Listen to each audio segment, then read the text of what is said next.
பேரன்பிற்கும் பெருமதிப்பிற்கும் உரிய புவன் சங்கர், ஸ்டாலின் ராஜாங்கம் மற்றும் கோயம்புத்தூர் வாழ் ஆய்வு மாணவர்கள், குறிப்பாக பிரபு, ஜெகதீஷ், பிரகாஷ், உங்கள் அத்தனை பேருக்கும் இந்த வாய்ப்புக்காக நன்றி தெரிவித்து என்னுடைய ஒரு சின்ன உரையை ஆரம்பிக்கலாம் என்று. அயோத்திதாசர் ஆய்வுகள் அப்படிங்கிற ஆங்கிலத்தில் அயோத்திதாசர் ஸ்காலர்ஷிப் அப்படின்னு சொல்லிக்கலாம். ஸோ அயோத்திதாசர் ஆய்வுகள்னு ஒரு தனியான ஒரு பிரிவு தமிழகத்தில் உருவாக்கப்பட்டிருக்கிறது. அது தமிழகத்தில்னு கூட சொல்லக்கூடாது, உலகளாவிய அளவில் உருவாக்கப்பட்டிருக்கிறது. எனக்கு தெரிந்து கடந்த 20 வருடங்களில் 25 வருடங்களில் நான் 2000க்கு அப்புறமாக சொல்கிறேன். அதாவது அயோத்திதாசர் சிந்தனைகள் அப்படிங்கிற அந்த புத்தகம் வெளிவந்ததுக்கு அப்புறமாக உலக அளவில் ஒரு 30லிருந்து 40 முனைவர் பட்டங்கள் அயோத்திதாசரை பற்றி செய்யப்பட்டிருக்கிறது. அதுல ஒரு 10-15 இதற்காவது நான் 15 முனைவர் பட்டத்திற்காவது நான் நேரடியாக புறநிலை தேர்வாளராகவோ அல்லது ஒரு சூப்பர்வைசராகவோ இருந்திருக்கேன். தமிழ்ல ஒரு 20 ஆய்வுகள் நடந்து கொண்டு இருக்கின்றன.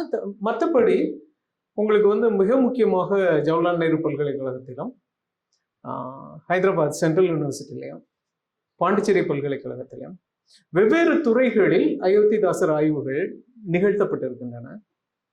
அதனால அயோத்திதாசரை பற்றி அல்லது அயோத்திதாசர் பெயரை அடிப்படையாக வைத்துக்கொண்டு நிகழ்த்தப்படுகிற ஆய்வுகள் அப்படிங்கிறது ஒரு பெரிய ஒரு தனியான ஆய்வு துறையாக அது இன்றைக்கு உருமாறி இருக்கிறது. அது ஒரு தனி டிசிப்ளின் அப்படின்னு சொல்லணும். தமிழ் பௌத்தம் பற்றி பேசக்கூடியவர்கள் அல்லது தமிழ் தேசியம் பற்றி பேசக்கூடியவர்கள், பௌத்தம் பற்றி பேசக்கூடியவர்கள், பிராமணியம் பற்றி பேசக்கூடியவர்கள், இது எல்லாமே அயோத்திதாசர் அப்படிங்கிற ஒரு மைய புள்ளியில் சந்திக்கிற ஒரு வழிமுறையை நாம் இந்த 25 ஆண்டுகளாக பார்த்து கொண்டிருக்கிறோம். அதுல ஸ்டாலின் ராஜாங்கத்துடைய இந்த புத்தகம் எந்த இடத்துல நிக்குது அப்படிங்கிறது தான் நாம இந்த புத்தகத்தை பற்றி மதிப்பிடுவதற்கான ஒரு மிக முக்கியமான ஒரு வேலை.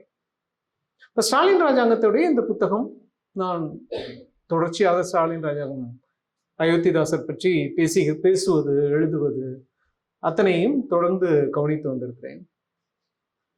அதுல இந்த புத்தகம் எனக்கு மிக முக்கியமாக ஒரு செய்தியை அல்லது ஒரு புதிய விஷயத்தை தொட்டிருப்பதாக நான் கருதியது என்ன என்றால், அயோத்திதாசருடைய எழுத்துக்கள் ஏறக்குறைய ஒரு 100-120 வருடங்களுக்கு முன்னால் அவரால் எழுதப்பட்ட அந்த எழுத்துக்கள் 2000 ஒரு தொகுப்பாக கொண்டு வரும் பொழுது நாங்கள் எதையெல்லாம் செய்ய முடியாமல் போயிருந்ததோ அல்லது எதையெல்லாம் செய்வதற்கான கால அவகாசம் இல்லாமல் இருந்ததோ அதையெல்லாம் செய்ய ஆரம்பிக்கிற ஒரு துணியை ஸ்டாலின் ராஜாங்கத்தினுடைய ஒரு புத்தகத்தில் பார்க்கிறோம்.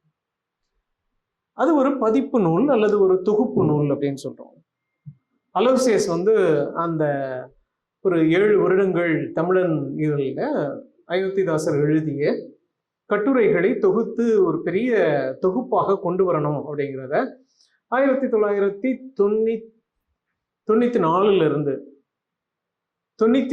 வரைக்கும் அந்த முயற்சிகளை மேற்கொண்டிருந்த பொழுது அது நிறைய பேரை சென்னையில் போய் சந்தித்து, அதுவும் குறிப்பாக ஆணைமுத்து மாதிரியான நபர்களுடைய உந்துதல் அவருக்கு இருந்தது.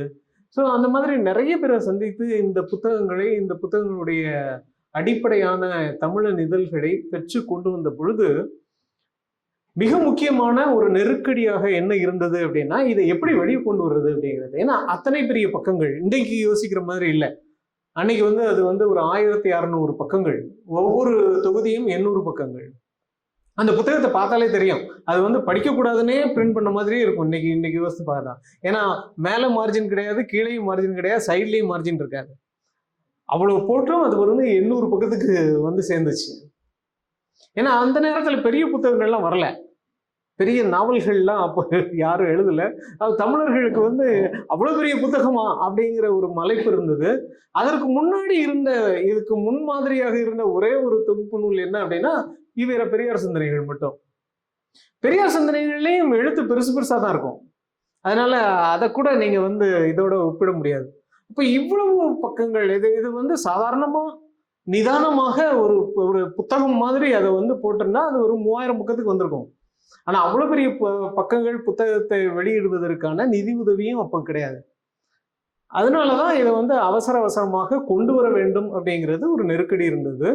அதற்கான நிதி உதவி எங்க கிடைக்கும் அப்படின்னு கேட்டப்பதான் ஒரு நாட்டார் வழக்காட்சிகள் ஆய்வு மையத்துல அது வந்து இன்னைக்கு வெளிப்படையாவே சொல்லலாம், அது வந்து ஃபோர்ட் ஃபவுண்டேஷன் கொடுத்த பணத்துல இருந்து தான் அது கொண்டு வரப்பட்டது. ஃபோர்ட் ஃபவுண்டேஷன் அதுக்குன்னு பணங்கள்லாம் ஒதுக்கி இருந்தது. அப்ப இதுக்கு என்ன மாதிரியான ஒரு ஒரு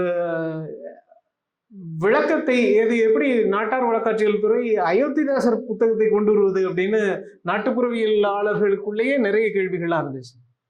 நாட்டுப்புறவியலுக்குன்னு கொடுத்த பணத்தை வந்து நீங்க எப்படி அயோத்திதாசருக்கு செய்யலாம் அப்படின்னு.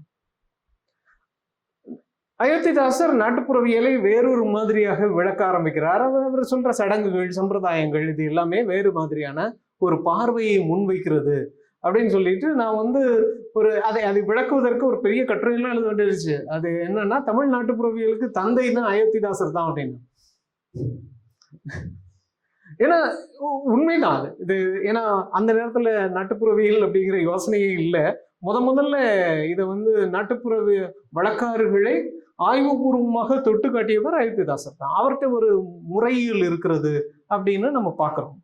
ஸோ இவ்வளவு சமாதானங்கள் சொல்லிதான் அதை வந்து அந்த நெருக்கடியில கொண்டு வந்தது. ஆனா உண்மையில என்ன செய்திருக்கணும் அப்படின்னா, அதற்கு ஒரு செம்பதிப்பு தேவைப்பட்டிருந்தது. ஒரு கிளாசிக்கல் எடிஷன் தான் அதை செஞ்சிருக்கணும். ஏன்னா அயோத்திதாசருங்கிறதே யாருக்கும் தெரியாது. இதுல என்ன மிக முக்கியமான விஷயம்னா, அவர் என்ன எழுதுகிறார், எந்த சூழல் அப்படிங்கிறது, அந்த சூழலை தாண்டி நம்ம வேறு பக்கத்துக்கு வந்துட்டோம். ஏன்னா அவர் மாதிரியான ஒரு பௌத்த சிந்தனையாளர் அப்படிங்கிற அந்த மரபு வந்து அவருக்கு பின்னாடி பெருசா மேலே எழுந்து வரவில்லை. ஒரு பௌத்தம் சம்பந்தமான ஒரு அறிவுபூர்வமான உரையாடல் அல்லது இப்படி ஒரு உரையாடல் நடந்திருக்கிறது அப்படிங்கிற ஒரு செய்தி தமிழ் அறிவு உலகத்துக்கு தெரியாது அன்னைக்கு. இப்போ பௌத்த உரையாடல் இல்லை. அதே நேரத்துல இதே மாதிரி இவர் வந்து ஒரு அடித்தள மக்கள் மத்தியில இருந்து அல்லது ஒரு தலித்திய பார்வையை கொண்டிருந்தவரா அப்படின்னா, தலித்திய பார்வை அவர்கிட்ட இல்லை. தலித் அப்படிங்கிற அந்த யோசனை எல்லாமே பின்னாடி இன்னும் 1980களில் தான் தமிழுக்கே அறிமுகமாகுது. அம்பேத்கருக்கு பின்னாடி தான் தலித்துங்கிற விஷயத்தை ஒரு பெரிய ஒரு அரசியல் ஆயுதமாக அவர் அம்பேத்கருடைய வழி வந்தவர்கள் எடுக்க ஆரம்பிக்கிறார்கள். அப்ப தலித்துங்கிற அந்த டயலாக்குள்ளேயும் வரல. இந்த நேரத்தில் அயோத்திதாசரை ஒரு தமிழ் இலக்கியங்களை மறுவாசிப்பு செய்தவர்னு சொல்ல முடியுமா அப்படின்னு கேட்டா, தமிழ் இலக்கிய வரலாற்றுல அயோத்திதாசருக்கு இடமே இல்லை. ஏன்னா அயோத்திதாசர் அந்த விஷயத்தை ஸ்டாலின் தன்னுடைய புத்தகத்துல பேசுறாரு. அவர் புறநானூற்றை மறுக்கக்கூடியவராக இருக்கிறார். புறநானூற்றை மட்டும் இல்ல, அவர் 11 மேல் கணக்குன்னு சொல்லக்கூடிய எல்லாத்தையுமே மறுக்கக்கூடியவராக இருக்கிறார். ஏன் இது 11 மேல் கணக்கு மறுக்கிறாருன்னா, அவர் 11 கீழ்கணக்கு தான் தமிழினுடைய மிகப்பெரிய ஒரு இலக்கண அல்லது அற நீதி நூல்கள். அது தமிழர்கள் வந்து அற உணர்வு உள்ளவர்கள் அப்படிங்கிறதுல அயோத்திதாசர் ரொம்ப தீவிர நம்பிக்கை வைத்திருந்தார். அதனால இந்த பெருந்தொகை நூல்களை எல்லாம் மேல் கணக்குன்னு நம்ம இன்னைக்கு சொல்ற அந்த 18 நூல்களையும் அவர் வந்து முற்றிலுமாக மறுக்கக்கூடியவராக இருக்கார். அதனால தமிழ் இலக்கிய வரலாற்றிலையும் அயோத்திதாசரை கொண்டு போய் பிளேஸ் பண்ண முடியல. அன்னைக்கு இருந்த டயலாக்ஸ்லாம் இதுதான். தமிழ் இலக்கியம் அப்படிங்கிற ஒரு டயலாக் இருக்கு, அதுக்கப்புறம் தலித்தியம் அப்படிங்கிற ஒரு டயலாக் இருக்கு, அல்லதுக்கு அம்பேத்கரியம் அப்படிங்கிற ஒரு டயலாக் இருக்கு, பௌத்தம் அப்படிங்கிற டயலாக் தமிழ்ல கிடையவே கிடையாது அந்த நேரத்துல. இப்போ என்ன செய்யறது அப்படின்னு கேட்டப்போ, இதை உடனடியாக இதை வந்து முன்னாடி கொண்டு வரணும் அப்படிங்கிறதுல அவசரமாக கொண்டு வரப்பட்ட தொகுப்பு தான் அது. ஆனா உண்மையிலே அயோத்திதாசருக்கு என்ன செய்திருக்கணும் அப்படின்னா, ஒரு செம்பதிப்பு கொண்டு வந்திருக்கணும். அந்த செம்பதிப்பு எப்படி இருந்திருக்க வேண்டும் என்றால், அயோத்திதாசர் சின்னதாக தமிழன் இதழ்கள்ல எழுதுகிற ஒவ்வொரு கட்டுரைக்குமான சமகாலத்துல யாரெல்லாம் என்னென்னலாம் பேசிட்டு இருந்தாங்கிறத அடிக்குறிப்புகளாவது நீங்க வந்து சொல்லியிருக்கணும். ஆனா அதுக்கான நேரம் இல்லை, அதுக்கான கால அவகாசமும் இல்லை. அதுக்கான கால அவகாசத்தை எடுத்துக்கொண்டிருந்தால் அது வந்து 2026லாவது அது வந்து வெளிவந்திருக்குமானா அயோத்திதாச சிந்தனைகள் வந்திருக்காது. ஏன்னா அதுக்கான வரலாற்று பின்புலத்தையும் அந்த சமகாலத்தில் எழுதி கொண்டிருந்தவர்களுடைய எழுத்துக்களையும், ஏன்னா பாரதிக்கு பதில் சொல்கிறார் அயோத்திதாசர். இந்து பத்திரிகையில வந்த ஒவ்வொரு செய்திக்கும், அதாவது ஒரு தாழ்த்தப்பட்டவர்கள் பற்றி ஏதாவது ஒரு சின்ன செய்தி வந்ததுனால அதுக்கு பதில் சொல்றாரு. வஉசியினுடைய சுதேசி கப்பல் இயக்கத்தை பற்றி இதுல வந்து விமர்சனம் இருக்கிறது. ஆனா அந்த சைட்ல இது எதுவுமே இல்லை. பாரதி அயோத்திதாசரை வந்து ஒரு ஆள் இருந்தார் அப்படிங்கிற அந்த ரெஃபரன்ஸை எங்கேயுமே காணும். வஉசியை பற்றி அயோத்திதாசருக்கு இருக்கிற விமர்சனம் வந்து ரொம்ப கடுமையான விமர்சனம். ஆனா வஉசியினுடைய எழுத்துக்கள்ல எங்கேயுமே இல்லை. இந்து பத்திரிகையில இது ஒரு டயலாக் நடந்ததா எந்த தோற்றமும் இல்லை. அப்ப இப்படி இருக்கிற சூழல்ல அயோத்திதாசர் தனியாக ஒரு பக்கம் இதை அவ்வளோத்தையும் விமர்சித்து கொண்டிருக்கிறார் அப்படின்னு பார்த்துட்டு இருக்கோம். அவர் காலகட்டத்தில் தொடர்ச்சியாக இந்த புதிய நூல்களை எல்லாம், அதாவது சங்க இலக்கிய நூல்களாக இருக்கட்டும் அல்லது திருக்குறளாகட்டும், அதை வந்து தொடர்ந்து பதிப்பிக்கிற வேலைகள் தொடர்ந்து நடந்து கொண்டே இருக்கிறது. இந்த ஒவ்வொரு விஷயத்தையும் பற்றி அயோத்திதாசர் கருத்து தெரிவிக்கிறார், விமர்சிக்கிறார், கண்டனம் தெரிவிக்கிறார். எப்படியெல்லாம் நீங்க வந்து திரிப்பு வேலைகளை செய்கிறீர்கள்னு. அப்போ இந்த கட்டுரைகளை மட்டும் நீங்க வாசிச்சு அயோத்திதாசருடைய ஸ்காலர்ஷிப்பை முழுசா புரிஞ்சிக்க முடியாது. அயோத்திதாசர் ஒரு நந்தன் பற்றியோ அல்லது வள்ளுவர் பற்றியோ திருவள்ளுவர் பற்றியோ அல்லது அகத்தியர் பற்றியோ அல்லது நாயனார் பற்றியோ ஒரு கட்டுரையை எழுதுகிறார் என்றால் சமகாலத்துல அது பற்றியான ஒரு உரையாடல் மற்ற எல்லா இடத்துலையும் வெவ்வேறு பகுதிகளில் அதை தொகுத்து எழுதினவர்கள் அல்லது அதுக்கு உரை எழுதுகிறவர்கள் அல்லது பதிப்பிக்கிறவர்கள் செய்கிற ஒவ்வொரு விஷயத்துக்கும் இவர் எதிர்வினையாக தான் இதை செஞ்சிட்டு இருக்காரு. இந்த எதிர்வினை அப்படிங்கிறத நீங்க புரிஞ்சுக்கணும் அப்படின்னா அந்த சமகாலத்துல என்ன உரையாடல்கள் நடந்திருக்குங்கிறத நீங்க காட்டினாதான் அயோத்திதாசர் சிந்தனைகள் அப்படின்னு சொல்ற அந்த வால்யூம் வந்து உங்களுக்கு முழுமையாக விளங்கும். அதனால அதுக்கு ஒரு செம்பதிப்பு தேவைப்படுகிறது அப்படிங்கிறத தொடர்ச்சியாக நிறைய பேர் சொல்லிட்டே வந்தோம். ஸ்டாலினுடைய இந்த புத்தகம் அதை முயற்சி செய்திருக்கிறது. சில கட்டுரைகளை எடுத்துக்கொண்டு அவர் பேசும்போது சமகாலத்துல என்னென்னலாம் நடந்ததுன்னு பேச ஆரம்பிக்கிறார் அப்படிங்கிறத பார்க்கும்போது எனக்கு ஒரு விதத்துல இது வந்து இன்னொரு விதமான அயோத்திதாசர் ஸ்காலர்ஷிப்னு சொல்றோம் இல்லையா, அயோத்திதாசர் ஆய்வுகள்னு சொல்றோம் இல்லையா, அந்த ஆய்வுகள்ல இன்னொரு ஒரு அயோத்திதாசருடைய ஒரு கட்டுரைகளுக்கான ஒரு என்சைக்ளோபீடியா தயாரிக்கிற மாதிரியான ஒரு தேவையை ஸ்டாலினுடைய இந்த புத்தகம் தொட்டு காட்டுகிறது அப்படிங்கிறத, அதற்கான முயற்சிகளை மேற்கொள்கிறது அப்படிங்கிறத நான் வந்து இது பார்க்குறேன். அப்ப ஸ்டாலினுடைய இந்த புத்தகம் செய்ய ஆரம்பித்திருக்கிற வேலை வந்து ரொம்ப பெரிய வேலை. அயோத்திதாசரை வரலாற்று பூர்வமாக ஒரு இடத்துல ஃபிக்ஸ் பண்றது. அயோத்திதாசர் நிறைய பேரை ஃபிக்ஸ் பண்றாரு வரலாற்றுல. ஆனா அயோத்திதாசரை ஒரு இடத்துல இருத்தணும் இல்லையா, வரலாற்றுல அவருடைய பங்கு என்ன, அவர் என்ன பேசினார், அவர் என்ன சொன்னார். அயோத்திதாசர் வந்து மறக்கடிக்கப்பட்டார் அப்படின்னு சொல்றோம், அதுல நியாயங்கள் இருக்கு தொடர்ச்சியாக. அதனாலதான் நான் உங்களுக்கு சொன்னேன், அவர் எந்தெந்த எதிர்வினைகளை எல்லாம் மாற்றுகிறாரோ அதற்கு அந்த பக்கத்துல இருந்து மறுமொழிகளே இல்லை. ஒரே ஒரு மறுமொழி எங்கிருந்து வந்திருக்கிறதுன்னு கேட்டா திருவிக்காவுடைய நாட்குறிப்புல தான் இருக்கு. திருவிக்கா வந்து அவரை வந்து அவருடைய கூட்டங்களில் நேரடியாக புகுந்து தகராறு விளைவித்த நபர். அதை எழுதுறாரு, திருவிக்காவே எழுதுறாரு. இந்த நேர்மை வந்து திருவிக்காட்ட தான் இருக்கு, அவருடைய நாட்குறிப்புல தான் இருக்கு. அயோத்திதாசரும் சிங்கரவேலரும் லட்சுமி நரசும் 3 பேர் உட்கார்ந்து அரை கூட்டங்கள் நடத்துறது நிறைய நடந்திருக்கு. இந்த மூன்று ட்ரியோ இருக்கு இல்லையா, இது வந்து ரொம்ப முக்கியமான ஒரு காம்பினேஷன். சிங்கரவேலர் மார்க்சிய பின்புலத்திலிருந்து பேசக்கூடியவர். அயோத்திதாசர் நிறைய விஷயங்களை பேசுறாரு. டார்வினை பத்தி எல்லாம் கட்டுரை எழுதியிருக்காரு அயோத்திதாசர். மனித குரங்குல இருந்து மனிதன் தோன்றினானா அப்படிங்கிறது ஒரு கட்டுரை இருக்கு. அப்ப இது எல்லாமே எங்க இருக்கு அப்படின்னு கேட்டா, இது 3 பேரும் சேர்ந்த லட்சுமி நரசு இன்னொரு விதமான பௌத்தத்தை வந்து உங்களுக்கு வந்து முன்வைக்கக்கூடியவராக இருக்கிறார். லட்சுமி நரசருடைய இந்த எசன்ஸ் ஆஃப் புத்திசம்ங்கிறதுதான் அம்பேத்கருக்கு பௌத்தத்தை மீது நாட்டம் ஏற்படுத்துவதற்கான ஒரு மிக முக்கியமான காரணியாக இருந்ததுன்னு சொல்றோம். அது ஆங்கிலத்தில் எழுதப்பட்ட புத்தகம். லட்சுமி நரசு ஆங்கிலத்தில் எழுதின புத்தகம். அப்ப இந்த 3 பேருடைய காம்பினேஷன் இருக்கு இல்லையா, இது வந்து அரை கூட்டங்கள் தொடர்ந்து நடந்திருக்கிறது. இந்த அரை கூட்டங்களில் திருவிக்கா மாதிரியான அந்த நேரத்தில் அவர் வந்து ஒரு இளைஞர், திருவிக்கா மாதிரியான நபர்கள் உட்புகுந்து கேள்விகள் கேட்டு அரை கூட்டங்களை ஒரு கலைபரமா மாத்துறது, அல்லது நம்மளுடைய பழைய சிறுபத்திரிகை கூட்டங்கள் மாதிரி ஒரு அடிதடி தகராறு வரைக்கும் போகாத விவாத மேடைகளாக மாற்றுவது அப்படின்னு இது திருவிக்காவே குறிப்பிடுறாரு. இப்போ திருவிக்காட்டிருந்து தான் நமக்கு வந்து ஒரு மிக முக்கியமான எதிர்வினை வந்து கிடைக்க ஆரம்பிக்குது. மற்ற யாரும் வந்து அயோத்திதாசரை ஒரு பொருட்டாக மதித்து பதிவு செய்த மாதிரி தெரியல. ஆனா அவங்க அவ்வளவு பேருக்கும் இவர் தொடர்ச்சியாக எதிர்வினை ஆற்றி கொண்டே இருக்கிறார்.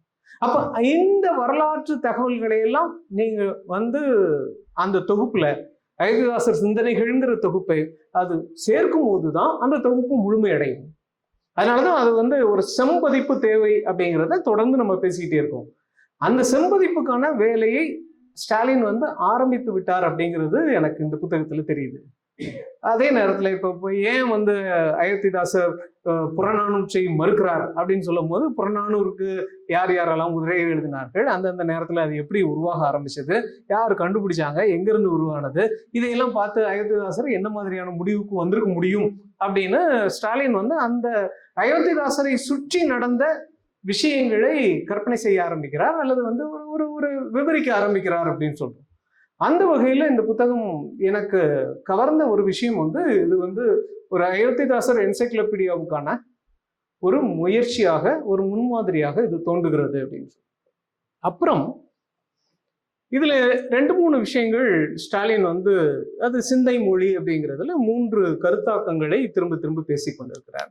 ஒண்ணு அவருடைய தொன்மமாக்கல், இன்னொன்று அதை என்ன பேர் சொல்றார் அப்படின்னு கேட்டா திரிபு அப்படிங்கிறது, இன்னொன்று பூர்வம் சமீபம் அப்படிங்கிற ஒரு கருத்தாக்கத்தை சொல்றார். இந்த தொன்மமாக்கலும் பூர்வம் சமீபமும் திரிபும் மையமாக எதை வைத்திருக்கிறதுனா அயோத்திதாசர் பௌத்தத்தை பற்றி என்ன மாதிரியான கருத்தாக்கங்களை தன்னுள்ளே வைத்திருக்கிறார். அயோத்திதாசருடைய பௌத்த உரையாடல்கள் அல்லது பௌத்த பேச்சுகள் அல்லது பௌத்த எழுத்துக்களை எவ்வாறு மதிப்பீடு செய்வது அல்லது எவ்வாறு விளங்கிக் கொள்வது அப்படின்னு சொல்லும்போது, எங்கிருந்து இந்த பௌத்தம் கிடைச்சது அப்படின்னு கேட்கும்போது, அதுக்கு நமக்கு நிறைய அந்த காலகட்டம் எப்படி இருந்திருக்க முடியும் அப்படின்னு கேட்கும்போது, அது தமிழை தாண்டிய ஒரு கலோனியல் பீரியட், கலோனியல் டிஸ்கோர்ஸுக்குள்ள அயோத்திதாசர் மிக முக்கியமான நபராக உலா வந்திருக்கிறார் அப்படின்னு தெரியுது. ஏன்னா பௌத்தம் ஒரு காலனிய உருவாக்கமாக அந்த காலகட்டத்துல செய்ய ஆரம்பிக்கப்பட்டதை நம்ம தியோசபிக்கல் சொசைட்டியில மிக முக்கியமாக உங்களுக்கு மேடம் பிளாவர்ஸ்கியும் சரி, அதுக்கப்புறம் கர்னல் ஆல்காட்டும் சரி, இவங்க 2 பேரும் பௌத்தத்தின் வேர்களை தேடி மிக முக்கியமான ஒரு பயணத்தை மேற்கொண்டதை நம்ம வரலாற்று பூர்வமாக தெரிந்து கொள்கிறோம். இவங்க 2 பேருடையும் நேரடியாக தொடர்பில் இருந்தவர் அயோத்திதாசர். அயோத்திதாசரை எழுதுறாரு, ஆல்காட் பத்தி தொடர்ச்சியாக எழுதுகிறார். ஆல்காட்டினுடைய நாட்குறிப்பும் நமக்கு கிடைக்குது, அவருடைய ஞாபகம் மெமோயர்ஸ் அப்படின்னு சொல்லக்கூடிய நாட்குறிப்புகளும் கிடைக்கிறது. மேடம் பிளாவர்ஸ்கியுடைய எழுத்துக்களும் நமக்கு கிடைக்கின்றன. ஆல்காட்டினுடைய நாட்குறிப்புகள்ல ஒரு 5 வரி அயோத்திதாசரை பற்றி சொல்லப்பட்டிருக்கிறது. 5 வரி தான் சொல்லப்பட்டிருக்கிறது. அந்த 5 வரி என்ன சொல்கிறது என்றால், அயோத்திதாசர் அப்படிங்கிற அந்த பெயரை சொல்லல, தமிழகத்திலிருந்து தாழ்த்தப்பட்ட சமூகத்தை அல்லது பிற்படுத்த தீண்டத்தகாத சமூகத்தை சார்ந்த சிலர் என்னை சந்தித்தார்கள். அவர்கள் நாங்கள் வரலாற்று பூர்வமாக ஏற்கனவே பௌத்தர்களாக இருந்தோம் என்று என்னிடம் தகவல் சொன்னார்கள் அப்படின்னு ஒரு 4-5 வரி எழுதப்பட்டிருக்கு. இவ்வளவுதான். ஆல்காட்டில் அயோத்திதாசர் பத்தி வேற எந்த ரெஃபரன்ஸும் கிடையாது. ஆனா இந்த தகவல் ரொம்ப முக்கியமான தகவல். என்ன சொல்லப்பட்டிருக்கிறது அப்படின்னு கேட்டா, அயோத்திதாசர் கிளைம் பண்ற அந்த பூர்வ பௌத்தம் அப்படிங்கிறது இருக்கு இல்லையா, அது ஆல்காட்டுக்கு சொல்லப்பட்டிருக்கு.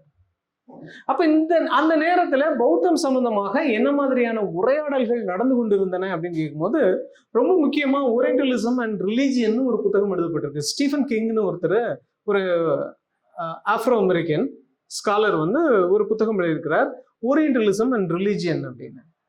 அந்த ஓரியன்டலிசம் அண்ட் ரிலிஜியன் அந்த புத்தகம் எதை சொல்லுகிறது அப்படின்னா, இந்தியாவில் எப்படி வேதம் கண்டுபிடிக்கப்பட்டது, இந்தியாவில் சமஸ்கிருதம் அப்படிங்கிற அந்த மொழியினுடைய புனிதம் அல்லது பூர்வம் அல்லது அதனுடைய தொன்மம் எப்படி கண்டுபிடிக்கப்பட்டது, அல்லது பௌத்தம் எப்படி கண்டுபிடிக்கப்பட்டது, இந்து மதம் எப்படி கண்டுபிடிக்கப்பட்டது, பிராமணிய மேலாண்மை எப்படி கண்டுபிடிக்கப்பட்டது அப்படிங்கிறத விவரித்து போகிறது அந்த புத்தகம்.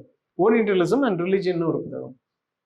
அதுல பௌத்தம் எவ்வாறு கண்டுபிடிக்கப்பட்டது அப்படின்னு பேசும்போது, அந்த ஸ்டீஃபன் கிங் ரொம்ப மிக முக்கியமான ஒரு விஷயத்தை சொல்றார். அனகாரிகா தம்மபாலா, அதுல ஆல்காட்டெல்லாம் பேசுறாரு, மேடம் பிளவர்ஸ்கி எல்லாம் பேசுறாரு. அனகாரிகா தம்மபாலா அப்படின்னு சொல்லக்கூடிய ஒரு இலங்கையில் இருக்கக்கூடிய ஒரு பௌத்த பிட்சு. அவங்க ஆல்காட்டுடைய ரெஃபரன்ஸ் நிறைய இருக்கு. ஆல்காட்லயும் அனகாரிகா தம்மபாலா பத்தி பேசுறாங்க. அனகாரிகா தம்மபாலா ஒரு மிக முக்கியமான ஒரு விமர்சனத்தை முன்வைத்தார் அந்த நேரத்துல. என்ன விமர்சனத்தை முன்வைத்தார் அப்படின்னா, அந்த நேரத்துல அவர் மிக தீவிரமாக வில்லேஜ் புத்திசம் அப்படிங்கிற ஒன்றை வந்து மறுத்தார் அப்படின்னு இருக்கு. ஆங்கிலத்துல வில்லேஜ் புத்திசம் அப்படின்னு சொல்றாங்க. அது தமிழ்ல சொல்லலாம் நாட்டுப்புற பௌத்தம் தான். கிராமப்புற பௌத்தம் அப்படிங்கிறது நாட்டுப்புற பௌத்தம். ஆனா அந்த கிராமப்புற பௌத்தத்தை யார் சொன்னாருங்கிற அந்த புத்தகத்துல எந்த ரெஃபரன்ஸும் கிடையாது. நாட்டுப்புற பௌத்தத்தை யார் சொன்னாருங்கிற ரெஃபரன்ஸும் கிடையாது. ஆனா அனகாரிகா தம்மபாலா என்ன செய்யறாரு அப்படின்னா, பௌத்தத்தின் சீரழிந்த வடிவம் தான் இந்த வில்லேஜ் புத்திசம் அப்படின்னு ஒரு பெரிய விமர்சனத்தை முன்வைக்கிறார். ஏன் இந்த உரையாடல் திடீர்னு எங்க இருந்து இது கிளம்புது அப்படிங்கிறது ஒரு பெரிய கேள்விக்குறி. அந்த நேரத்தில் உங்களுக்கு வந்து ஆல்காட் மாதிரியானவர்களும் பிளாவட்ஸ்கி மாதிரியானவர்களும் என்ன மாதிரியான பௌத்தத்தை இங்கே கண்டுபிடித்தார்கள் அப்படின்னு சொல்லும் போது, இங்கே பௌத்த கண்டுபிடிப்புக்கு மிக முக்கியமாக அவர்களுக்கு உதவியவர்கள் யாருன்னு கேட்டால் பிராமணர்களாக தான் இருந்தாங்க. அப்போ பிராமணர்களுடைய இந்த பௌத்தத்தை எவ்வாறு கண்டுபிடிக்கப்பட்டதுன்னு கேட்கும்போது ஸ்டீவன் கிங் ரொம்ப தெளிவா அந்த ஓரியன்டலிசம் எவ்வாறு வேலை செய்தது அப்படிங்கிறத ரொம்ப தெளிவா என்ன சொல்றாரு அப்படின்னா, பிராமணர்கள் மிக முக்கியமாக இந்த பௌத்தத்தை பிராமணருக்கு எதிரான மதமாக இங்கே சித்தரித்தார்கள். அவங்க வேதத்தை மட்டும் கண்டுபிடிக்கல, பௌத்தத்தை என்ன சொன்னார்கள் அப்படின்னா, வேதத்துக்கு எதிராக உருவாக்கப்பட்ட மதத்துல மிக முக்கியமான மதம் அல்லது ஒரு உரையாடல் என்ன அப்படின்னா பௌத்த உரையாடல் அப்படிங்கிறதா கொண்டு வந்தாங்க. அப்போ ஒரு பக்கம் வேதத்தினுடைய தொன்மம் பிராமணர்களால் யாருக்கு அறிமுகப்படுத்தப்பட்டதுன்னா ஐரோப்பிய தியாசபிகல் சொசைட்டி, ஐரோப்பிய காலனிய ஆய்வாளர்களுக்கு அறிமுகப்படுத்தப்படுகிறது. அந்த தொன்மம் அறிமுகப்படுத்தப்பட்ட அதே நேரத்துல அவங்க வந்து பௌத்தத்தையும் அறிமுகப்படுத்துகிறார்கள். பௌத்தத்தை என்னவாக அறிமுகப்படுத்துகிறார்கள் அப்படின்னா வேதத்திற்கான மறுமொழியாக அறிமுகப்படுத்துகிறார்கள். இதை ஸ்டீவன் கிங் ரொம்ப தெளிவாகவே குறிப்பிடுகிறார். என்ன குறிப்பிடுகிறார் அப்படின்னா, இங்க வந்து இந்தியாவில பௌத்தம் மாதிரியான ஒரு மதத்தை காலனிய ஆட்சியாளர்கள் நிச்சயமாக எதிர்பார்க்கவில்லை, காலனிய ஆய்வாளர்கள் நிச்சயமாக எதிர்பார்க்கவில்லை. அவங்க வந்து ஆப்பிரிக்கா மாதிரியான ஒரு நாட்டை தான் இந்தியாவில் எதிர்பார்த்தாங்க. ஏன்னா இந்த பகுதியில் பேசக்கூடிய மக்கள் அல்லது எந்த பகுதியில் வாழ்ந்து இருக்கக்கூடிய மக்கள் வந்து இவர்களுடைய மொழிக்கு வந்து பேச்சு வடிவம் இருக்கும், எழுத்து வடிவம் நாம தான் சொல்லிக் கொடுக்கணும்னு நினைச்சிட்டு இருந்தாங்க. ஆனா இங்க இப்போ ஒரு பெரிய பாரம்பரியமான எழுத்து வடிவம் இருக்கு. ஒரு மூடமுடையா அல்லது வண்டி வண்டியா ஓலைச்சுவடிகளை வந்து குவிப்பார்கள் அப்படின்னு காலனி ஆட்சியாளர்கள் எதிர்பார்க்கவே இல்லை. அப்ப காலனி ஆட்சியாளர்கள் இதை எதிர்பார்க்காத நேரத்துல இந்த ஓலைச்சுவடிகளிலும் என்ன இருப்பதாக அவர்களுக்கு முன்வைக்கப்பட்டது அப்படின்னா ஒரு பெரிய தத்துவ மரபு இருப்பதாக முன்வைக்கப்பட்டது. இதை நிச்சயமாக அவர் எதிர்பார்க்கவே இல்லை. இப்ப காலனியத்திற்கு வந்த பெரிய நெருக்கடி என்னவாக இருந்தது அப்படின்னு கேட்டா, ஐரோப்பிய தத்துவ மரபை விடவும் பழமையான ஒரு தத்துவ மரபை இந்தியாவில் இருக்கு அப்படிங்கிறத அவர்கள் எப்படி ஜீரணிக்க விரும்பினார்கள் அப்படிங்கிறது தான் காலனியத்துக்கு இருந்து மிக முக்கியமான. இந்தியாவை எதிர்கொள்ளும் போது காலனிய ஆட்சியாளர்களும் சரி காலனிய ஆய்வாளர்களும் சரி எதிர்கொண்ட பெரிய சிக்கல் இதுதான். அதாவது ஐரோப்பியர்கள் நாகரிகம் அடைவதற்கு முன்பே இங்க ஒரு பெரிய தத்துவ மரபு, ஏராளமான தத்துவ உரையாடல்கள் நடந்தது அப்படிங்கிறத எப்படி ஒரு வரலாற்றில் எழுதுறது? ஐரோப்பிய மேட்டிமைவாதம் வந்து இதை வந்து ஜீரணிக்கிறதுக்கு ரொம்ப கஷ்டப்பட்டு இருந்துச்சு. அப்போ அவங்க கண்டுபிடிச்சது தான் மேக்ஸ் முல்லர் முக்கியமானவர். மேக்ஸ் முல்லருடைய ஒரு பெரிய நெருக்கடியே இதுதான். அதுலதான் அவர் வந்து ஆரியனைசேஷனை கண்டுபிடிக்க ஆரம்பிக்கிறாரு. அந்த ஆரியனுடைய சுப்பீரியர் ரேஸுங்கிறத கண்டுபிடிக்க ஆரம்பிக்கிறாரு. இங்க இருந்த பிராமணர்கள் எங்கிருந்து வந்திருக்க முடியுங்கிறத அவர் வந்து ஒரு இந்தியனிஸ்ட் தியரி அல்லது சோலார் தியரி எல்லாம் பேச ஆரம்பிச்சு அவர் வந்து மத்திய பகுதியிலிருந்து இங்க ஒரு பூர்வ காலத்துல இங்க வந்த ஆரியர்கள் தான் இவங்களுக்கு வந்து இந்தியர்களுக்கு இந்த சமஸ்கிருதத்தையும் சரி இல்லை மற்ற மொழிகளையும் சரி அல்லது மற்ற தத்துவ மரபுகளையும் சரி இங்க சொல்லி கொடுத்தாங்க. ஸோ இவங்க யாரு அப்படின்னா இவங்க பூர்வ ஐரோப்பியர்கள் அப்படிங்கிறது தான் மேக்ஸ் முல்லருடைய ஆர்குமெண்ட். இங்க இருக்கிற பிராமணர்கள் பூர்வ ஐரோப்பியர்கள். அப்ப இங்க இருக்கிற பிராமணர்கள் தான் இவ்வளவு அறிவு சொத்தையும் இங்கே வைத்திருக்கிறார்கள் அப்படின்னா இந்த அறிவு சொத்து எங்கிருந்து வந்தது? இந்த கருப்பு மக்கள்கிட்ட இருந்து தான் வந்திருக்க முடியும் அப்படின்றப்போ இல்ல இந்த கருப்பு ஆட்கள் இல்ல, இந்த கொஞ்சம் சிவப்பா இருக்கான்ல அவன் வந்து நம்மகிட்ட இருந்து வந்த ஆள் தான், ரொம்ப முன்னாடியே பிரிஞ்சு வந்துட்டான், அதனாலதான் நமக்கு தெரியாம போயிடுச்சு. அங்க பிரிஞ்சு போனவன் வந்து இந்த நம்மளுடைய ஆரிய சொத்தை பூரா பாதுகாத்து வச்சிருக்கான் அப்படின்னு ஒரு சமாதானத்தை கண்டுபிடித்தார்கள் அப்படிங்கிறது ரொம்ப முக்கியம். அப்ப இந்த சமாதானம் காலனி ஆட்சியாளர்களுக்கும் சரி ஆய்வாளர்களுக்கும் சரி ரொம்ப வித்தியாசமா இருந்த போது அப்போ பிராமணர்கள் சொல்ற பௌத்த விளக்கம் வந்து அவர்களுக்கு ரொம்ப தெளிவா வழங்குச்சு. என்னன்னா அந்த காலத்துல இருந்ததுங்க, அதுக்கப்புறம் இந்தியனால பௌத்தமும் சரி மற்ற தத்துவ மரபுகளும் சரி அழிந்து போயிருச்சு. அதுக்கப்புறம் மக்கள் வந்து எல்லாருமே எப்பவும் போல எல்லா மூட நம்பிக்கைகளும் கொண்டு இங்கே வந்து இயங்கி கொண்டிருந்தார்கள். இதுல கொஞ்சம் புத்திசாலியா இருக்கிறது நாங்க மட்டும்தான் அப்படின்னு கிளைம் பண்றாங்க. இந்த ஓலைச்சுவடிகளை எல்லாம் பாதுகாத்து வரலாற்று பூர்வமாகவும் சரி அல்லது பெங்கை பூர்வமாகவும் சரி இந்த ஞான மரபை காப்பாற்றி கொண்டிருக்கிறது நாங்க மட்டும்தான் அப்படின்னு. இது ஐரோப்பிய மேட்டுமைவாதத்துக்கும் ரொம்ப வசதியா இருந்துச்சு. என்ன வசதியா இருந்துச்சுன்னா, சரி சரி இவங்க ரொம்ப புத்திசாலி இல்லை, இந்த புத்திசாலித்தனம் ஆரியத்திலிருந்து வந்தது. அதாவது இன்றைய ஐரோப்பியர்களுடைய பூர்வ ஐரோப்பியர்கள்ட்ட இருந்து அந்த புத்திசாலித்தனம் வந்தது. இந்த தத்துவ மரபு எல்லாம் நம்மிடம் இருந்து வந்ததுதான். அது நம்ம இன்னைக்கு அதுக்கப்புறம் இடையில மறந்து போனோம் அப்படிங்கிறது வேற விஷயம். ஆனா இதனுடைய ஒரிஜினல் அல்லது ஆரிஜின் எங்க இருந்தது அப்படின்னா ஆரியர்கள்ட்ட இருந்துதான். பூர்வ ஐரோப்பியர்கள் தான் இந்த ஆரியர்கள் அப்படிங்கிற ஒரு கோட்பாட்டை கொண்டு வந்துட்டு இந்த இந்திய மக்களுக்கு இந்த ஞானத்தை ஏற்றுக்கொள்கிற அல்லது திராணி இல்லை, அவர்களுடைய ஞான அளவு அல்லது புத்திசாலித்தனம் இதை இவ்வளவு பெரிய ஞானத்தை ஏற்றுக்கொள்வதற்கு தகுதி இல்லாமல் இருந்தது. அதனாலதான் இங்க வந்து பௌத்தமும் மற்ற சமணமும் சரி சாங்கியமும் சரி லோகாயுதமும் சரி எல்லாமே அழிந்து போயிருச்சு அப்படின்னு முடிவு பண்ணா. அது ரொம்ப வசதியா இருந்தது அவங்களுக்கு. ஏன்னா இந்த ஞானத்திற்கு இவர்கள் எல்லாம் தகுதியானவர்கள் இல்லை அப்படிங்கிறது. ரெண்டாவது, இதுல காலனி ஆட்சியாளர்களுக்கு இருந்த நெருக்கடி ஒரு வகையில் தீர்ந்து போச்சு. ஏன்னா இந்த இந்தியர்களுக்கும் இந்த ஞானத்திற்கும் சம்மந்தம் இல்லை, வெளியில இருந்து தான் அறிமுகப்படுத்தப்பட்டது, அதை நம்மால் தான் அறிமுகப்படுத்தினார். ஆனா அதை ஏற்றுக்கொள்ளக்கூடிய ஞானமாக இருந்தது அப்படின்னா ஏற்றுக்கொள்ளக்கூடிய ஞானமும் இல்லை. இங்க பௌத்தம் வந்து ஏற்கனவே அழிஞ்சு போச்சு, சமணம் அழிஞ்சு போச்சு, சாங்கியம் அழிஞ்சு போச்சு, சார்வகம் போச்சு, மீமாம்சம் போச்சு. இங்க இருந்தது எது அப்படின்னா இங்க வந்து சடங்குகள் மட்டும்தான் அந்த மக்கள் மத்தியிலே இருந்து கொண்டு இருக்கிறது. மூட நம்பிக்கைகள்னு சொல்லிக்கிறது, சடங்குகள் மட்டும்தான் இங்க வந்து இவர்களிடம் தொடர்ந்து செயல்பட்டு கொண்டிருக்கின்றனங்கிறது காலனிய மனதிற்கு ரொம்ப திருப்திகரமாக இருந்தது. இதுல பக்கத்திலேயே இருந்துட்டு குளிர் காஞ்சது யாருன்னா பிராமணியம். பிராமணியம் என்ன சொல்லுது அப்படின்னா, ஆமா ஆமா நாங்க தான் கொண்டு வந்தோம் இந்த ஞான முறைமை எல்லாம், நாங்க இந்த மக்களோடு எங்களுக்கு எந்த விதமான ஸ்நான திருப்தியும் எந்த விதமான தொடர்பும் கிடையாது, இவர்கள் வேறு நாங்கள் வேறு, நாங்க தான் இந்த எழுத்து மரபையெல்லாம் காப்பாற்றி வைத்திருக்கிறோம், எங்களுடைய வேத மரபுக்கு எதிராக உருவானதுதான் பௌத்த மதம். இப்ப பூர்வத்துல எது இருந்தது அப்படின்னு கிளைம் பண்ணாங்கன்னா பூர்வத்தில் வேதம் இருந்தது அப்படின்னு இன்னைக்கு வரைக்கும் சொல்லப்பட்டு இருக்கிற ஒரு ஒரு அடிப்படையான பிராமணிய வாதம் தான் இது. இந்த சிந்து வெளின்னா அவங்க சரஸ்வதியை கண்டுபிடிப்பாங்க, இல்ல ஆரம்பத்திலே இருந்த நதி வந்து சரஸ்வதி நதி.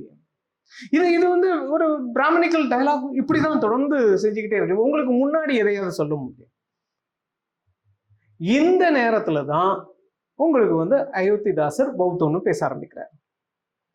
பௌத்தம்னு பேச ஆரம்பிக்கும் போது அயோத்திதாசருடைய பௌத்தத்தை அவர் எங்கே கொண்டு போய் நிப்பாட்டுகிறார் அப்படிங்கிறது ரொம்ப முக்கியம்.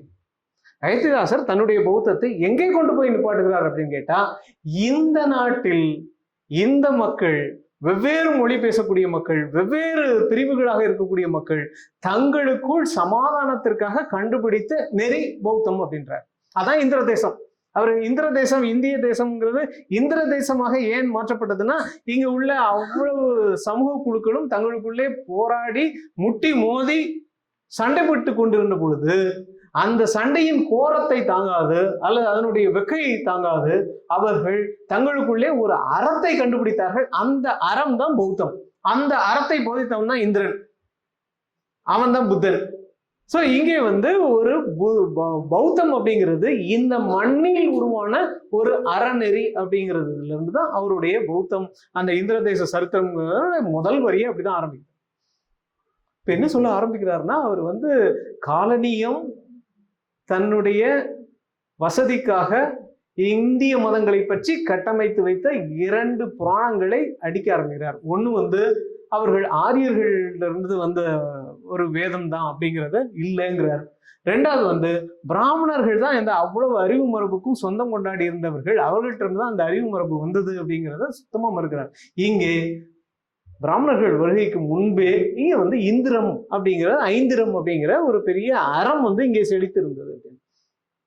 அவர் இந்திர தேச சரித்திரம் அப்படிங்கிறத ஒரு ஆன்டி கலோனியல் ஹிஸ்டரின்னு தான் வாசிக்கணும். இன்னைக்கு ஒரு கலோனியல் ஹிஸ்டரி இங்க வந்து உருவாக்கி வைத்துட்டு இருக்கிறதுக்கு எதிரான ஒரு ஆன்டி கலோனியல் ஹிஸ்டரி வந்து கிரியேட் பண்றாரு.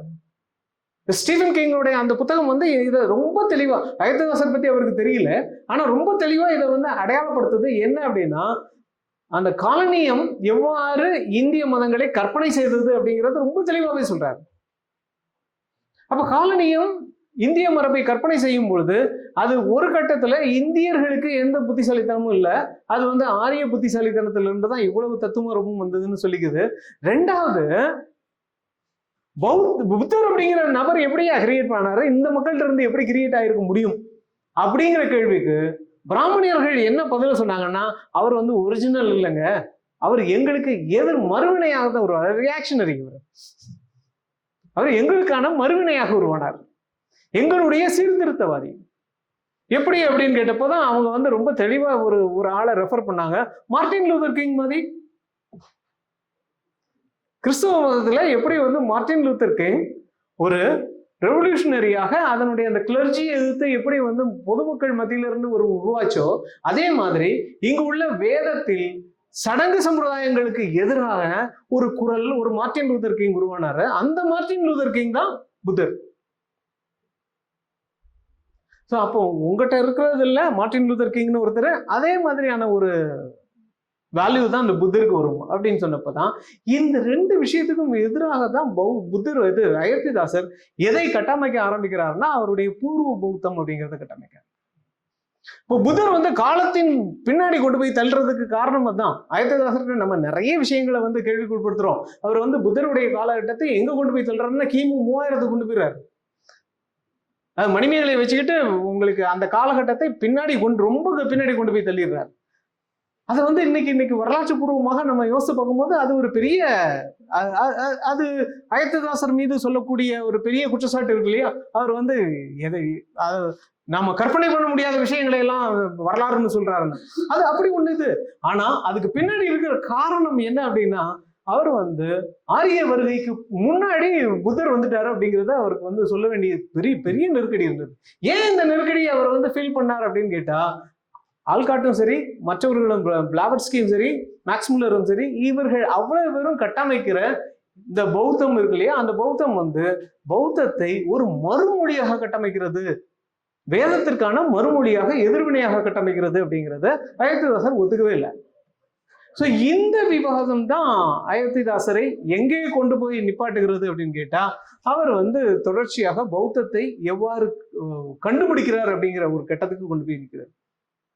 அப்போ பௌத்தத்தை அவர் வந்து என்ன சொல்கிறார், என்ன மாதிரியாக கற்பனை செய்கிறார் அப்படின்னா, பௌத்தம் இங்கே ஏற்கனவே நிலவி வந்த ஒரு அறம், இதுக்கு வந்து வெளியிலிருந்து யாரும் சொல்லிக் கொடுக்கல, இங்கு உள்ள மக்களே, இங்கு இருந்த வாழ்ந்த சமூகங்களே தங்களுக்குள்ளே உருவாக்கி கொண்ட மதம் அல்லது தங்களுக்குள்ளே உருவாக்கி கொண்ட ஒரு சமயம்.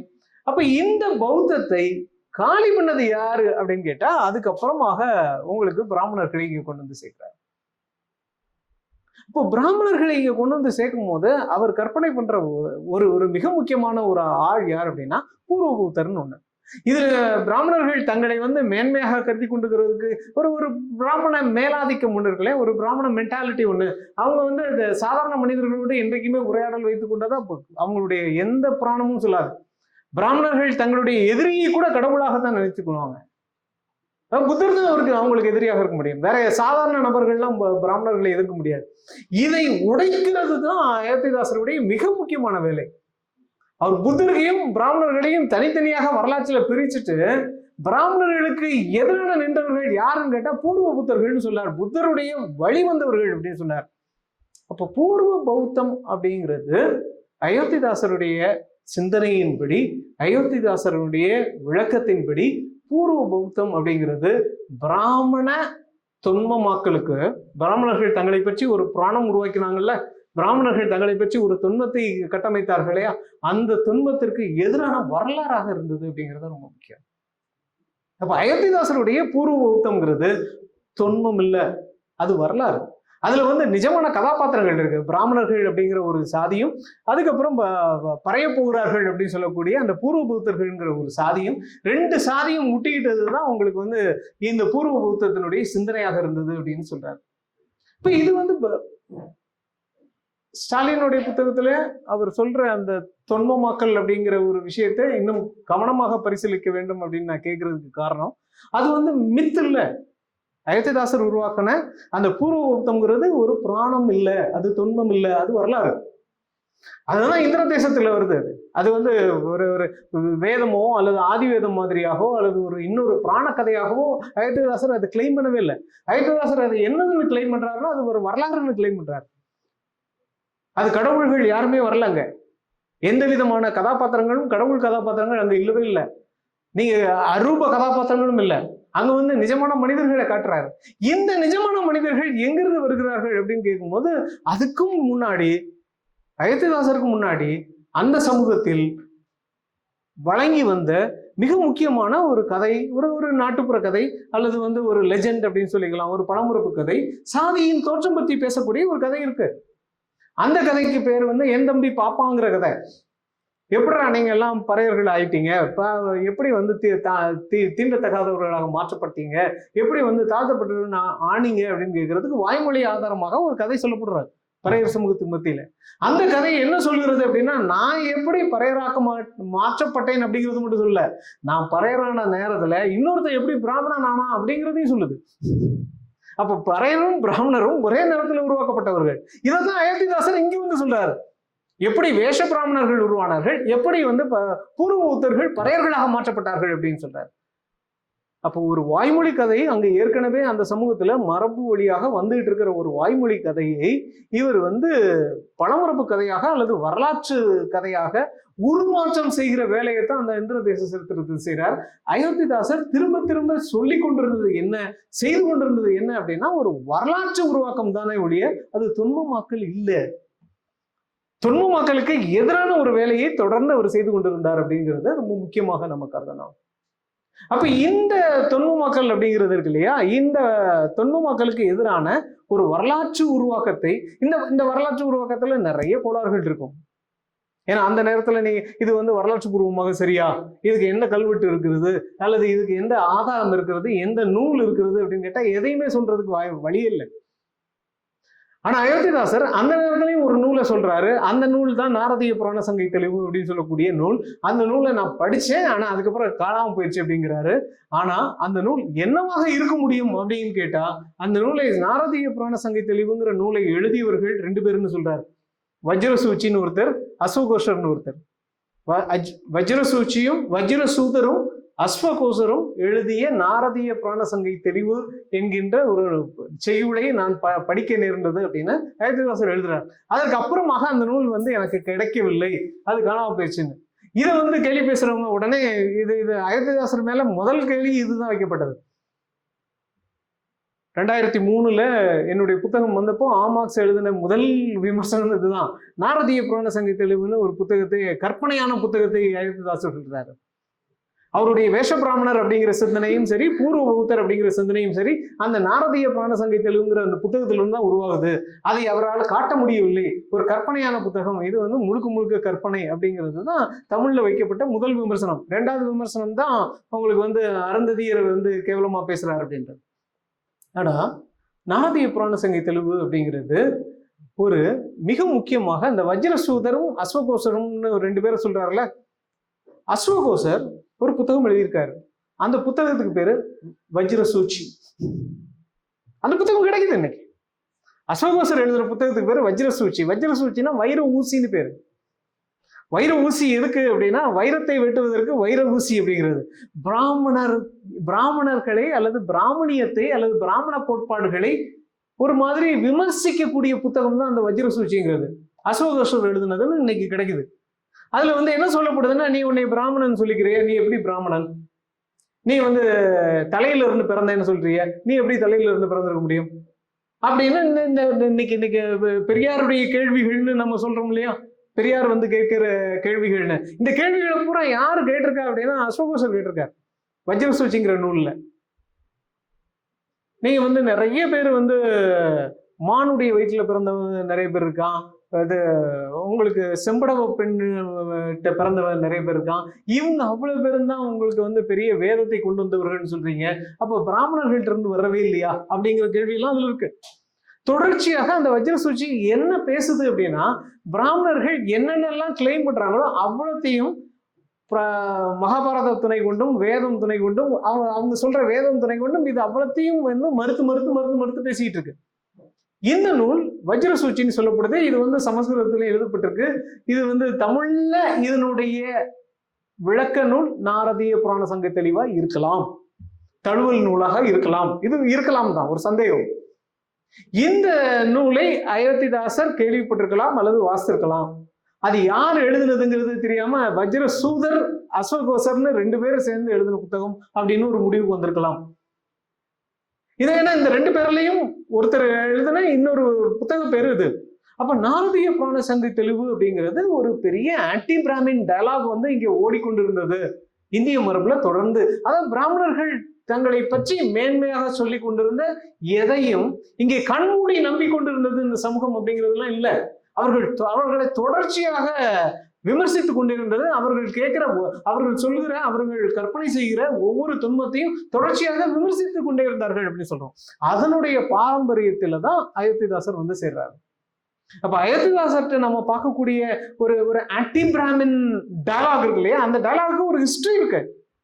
நாம இன்னைக்கு வந்து இப்ப இந்த பிரச்சனை தான் அயோத்திதாசர் மீது பெரிய அபவாதமாக இங்கு உருவாக்கி காட்டுது. என்ன அப்படின்னா, அயோத்திதாசர் பிராமண எதிர்ப்பை கொண்டிருந்தார், அவர் பெரியாருக்கு முந்தையதாக பிராமண எதிர்ப்பை பேசினார் அப்படிங்கிறது மட்டும் இல்ல, அயோத்திதாசருக்கு முன்னாடியும் இந்த பிராமண எதிர்ப்பு இருந்ததுன்னு நிரூபிக்கப்படுகிறது தான் இங்க நிறைய பேருக்கு பிரச்சனையா இருக்கு. திராவிட இயக்க நண்பர்கள் அவ்வளவு பேரும் அயோத்திதாசர் மீது கொடும் வெறியோடு எதுக்கு திரிகிறார்கள் அப்படின்னா, அவர் வந்து பெரியாரை இங்க நம்பிக்கொண்டு இருக்கணும், அவர் ஒரு சுயம்பு மாதிரி திடீர்னு அவர் ஒரு பெரிய வெடிப்பு மாதிரி இங்க உருவானார்னு. அப்படி இல்லை. இந்த சமூகத்தில், இந்த நாட்டில் ஆன்டி பிராமின் யோசனைங்கிறது தொடர்ச்சியாக இருந்து வந்திருக்கிறது அப்படிங்கிறத அயோத்திதாசர் ஏற்றுக்கொண்டால் அயோத்திதாசருடைய எழுத்துக்களை நீங்க ஃபர்ஸ்ட் புரிஞ்சுக்க முடியும். அது பெரியாருடைய அந்த பிம்ப உருவாக்கத்துக்கு ஒரு பெரிய எதிராக நின்று கொண்டு இருக்கிறதுங்கிறது தான் பிரச்சனை. அப்ப அயோத்திதாசர் என்ன சொல்லி கொண்டு இருக்கிறார் அப்படின்னு கேட்டா, இங்கே இந்த சமூகத்தில் ஓடிக்கொண்டிருந்த மிக முக்கியமான பிராமண எதிர்ப்பு அப்படிங்கிற ஒரு விஷயத்தை அவர் வந்து வரலாற்று பூர்வமாக இங்கே நிரூபித்து காட்டுகிறார். அதுல என்ன செய்ய ஆரம்பிக்கிறார்னா, பூர்வ பௌத்தர் அப்படிங்கிற அந்த ஒரு விஷயத்த ஒரு கற்பனை செய்ததுக்கு மிக முக்கியமான காரணம் என்ன அப்படின்னா, பறையர் சமூகத்துக்குள்ள சொல்லப்பட்டு வந்த இந்த கதை, என் தம்பி பாப்பான் அப்படிங்கிற கதை. ஒரு சின்ன மொழி விளையாட்டுனால இது அவ்வளவு நடந்து போயிடுச்சு அப்படிங்கிறது தான். மொழியின் மூலமாக இந்த அத்தனை விஷயங்களும் இங்கே வந்து கற்பனை செய்யப்பட்டன அப்படிங்கிறது தான். ஒரு அண்ணன் தம்பி, அதான் அந்த கதை, என் தம்பி பாப்பாங்கிற சொல்லக்கூடிய கதை தான். ஒரு அண்ணன் தம்பி, அண்ணன் வந்து திரகாத்திரமானவன், தம்பி வந்து ஒரு மாதிரி நோஞ்சாம் மாதிரி. 2 பேரும் காலையில எந்திரிச்சு வயக்காட்டுக்கு வேலைக்கு போறதுக்கு முன்னாடி கோயில்ல போய் பூஜை பண்ணுவாங்க. இவங்க பூஜை பண்றதை பாக்குறதுக்கு ஊர் மக்கள் எல்லாம் வந்துருவாங்க. சரி, இவங்க டெய்லி வந்து பூஜை பண்றாங்க. அன்னைக்கு ஒரு நாள் கோயிலுக்கு போகும்போது கோயில் வாசல்ல செத்த மாடு, ஏதோ ஒரு மிருகமோ ஏதோ வந்து இழுத்து போட்டு, நாயோ ஏதோ செத்த மாட்டினுடைய துண்டங்கள் கோயில் முன்னாடி கிடக்குது. அண்ணன் பார்த்துட்டு, ஐயோ கோயில் முன்னாடி இப்படி கிடக்குதே அப்படின்ட்டு பூஜை பண்றதுக்கு முன்னாடி பூஜையை பார்க்கறதுக்கு எல்லாரும் வந்து நிக்கிறாங்க, மற்றவங்கெல்லாம் ஊர்க்காரங்கெல்லாம். இது ரொம்ப அசிங்கமா இருக்கு, நாரா வேற செய்யுது அப்படின்னு சொல்லிட்டு இவர் வந்து முதல்ல இதை தூர எடுத்து அப்புறப்படுத்திடலான்னு அதை அப்புறப்படுத்த போறாரு. சுத்தி இருந்தவங்க எல்லாம் கேட்குறாங்க, நாங்க எதுக்கு வந்திருக்கோம், நீ வந்து இதை கிளீன் பண்றதை பாக்குறதுக்கா வந்திருக்கோம், நீ பூஜை செய்வ, பூஜையை பார்த்துட்டு வேலைக்கு போகலான்ட்டு வந்திருக்கோம், பூஜை பண்ணுவாம இதை போய் பண்ணிட்டு இருக்கேன்னு அண்ணனுக்கு பயங்கர கோபமாச்சு. அவர் வந்து என்ன நினைக்கிறாரு அப்படின்னா, இதை வந்து நீ செஞ்சிருக்கணும், ஊரே நாறிட்டு இருக்கு, இது வந்து ஊருக்கு நடுவில் கிடக்குது, நீ செஞ்சிருக்கணும், செய்ய போற என்னையும் தடுக்கிறேன் அப்படின்ட்டு இவர் வந்து திருப்பியும் அந்த வேலையை செய்ய ஆரம்பிக்கிறார். அப்போ வந்து பூஜை யாரையா பாப்பா அப்படின்னு அவன் சட்டையை பிடிச்சி கேட்குறாங்க. அப்போ அவர் சொன்ன வார்த்தை, என் தம்பி பாப்பான் அப்படின்னு கேட்கிறார். அதுல இருந்து இந்த சுத்தி இருந்த மக்கள்லாம் என்ன நினைச்சுக்கிட்டாங்களாம், சோ அவர் தம்பி பாப்பான், அவர் வந்து பூஜை வேலை பார்ப்பாரு, இவர் வந்து வேலை வந்து இந்த செத்த மாட்டை எடுக்கிறது. இதுல இருந்து இவர்கள் அண்ணனுடைய வழித்தோன்றர்கள் செத்த மாட்டை எடுக்கிறவர்களாகவும், தம்பியினுடைய வழித்தோன்றர்கள் பிராமணர்களாகவும் மாற்றப்பட்டார்கள்னு ஒரு கதை வாய்மொழியாக பறையர் சமூகத்துல வழங்கிட்டே இருக்கு. இதை நிறைய ஆய்வாளர்கள் இதை வந்து தொகுத்து புத்தகமாகவே எழுதியிருக்காங்க. ராபர்ட் காலியல்னு ஒருத்தர் ரொம்ப முக்கியமா இதனுடைய 5-6 வெர்ஷன்ல கலெக்ட் பண்ணி போட்டிருக்காரு. டேவிட் மோசேங்கிறவரும் இன்னொரு இதனுடைய வெர்ஷன்ஸ் அவ்வளோத்தையும் இந்த மாதிரியான வாய்மொழி கதை. இந்த கதையினுடைய வரலாற்று பூர்வமான கற்பனை தான் பூர்வ பௌத்தன். பூர்வ பௌத்தன் அப்படிங்கிறது எப்படி ஒரு நபர் பறையராக மாற்றப்பட்டார் அப்படிங்கிறது தான். அப்ப இது வரலாற்றை மீட்டுருவாக்கம் செய்தது. அது தொன்மமாக்கல்னு சொல்றதுக்குன்னா தொன்மத்துக்கு எதிராக இங்கே ஏற்கனவே உருவாக்கி வைத்திருக்கிற ஒரு ஒரு ஒரு விதமான கற்பனையான கதைக்கு எதிராக ஒரு வரலாற்றை முன்வைக்க ஆரம்பிக்கிறார் அப்படிங்கிறது. அந்த வரலாறு அவருடைய தொடர்ச்சியாக அவருடைய சமூகத்தில் வழங்கி வந்திருக்கிற வாய்மொழி கதையிலிருந்து உருவாகக்கூடிய வரலாறு. இது நீங்க வாய்மொழி வரலாறுன்னே சொல்லிக்கோங்க, ஓரல் ஹிஸ்டரினே சொல்லிக்கோங்க. இன்னைக்கு ஓரல் ஹிஸ்டரி ஒரு மெத்தடாலஜி. ஏராளமான ஆப்பிரிக்க சமூகங்களுடைய வரலாறு இந்த மாதிரியான வாய்மொழி கதைகள்ல இருந்து தான் கட்டமைக்கப்படுகிறது. இதனாலதான் அயோத்திதாசரை நாட்டுப்புறவியல் நாட்டார் வழக்காட்சியல் ஆய்வு மையம் வெளியிட்டதுன்னு நம்ம இதுக்கு இன்னொரு காரணமாக சொன்னோம். ஏன்னா வாய்மொழி வரலாற்றை மிக முக்கியமாக செய்து காட்டியவர் யாருன்னா அயோத்திதாசர் தான். அப்ப அயோத்திதாசருடைய பௌத்த உரையாடல் இருக்கு இல்லையா, அந்த பௌத்த உரையாடல் உங்களுக்கு ஒரு காலனிய எதிர்ப்பு உரையாடலாக இங்கே கட்டமைக்கப்பட்டிருக்கிறதை நாம விளங்கிக்கிட்டாதான் அயோத்திதாசருடைய இம்பார்ட்டன்ஸ் விளங்க ஆரம்பிக்கும். அயோத்திதாசர் தனியாக புலம்பிக் கொண்டிருந்த ஒரு நபர் மாதிரியே தோணும்.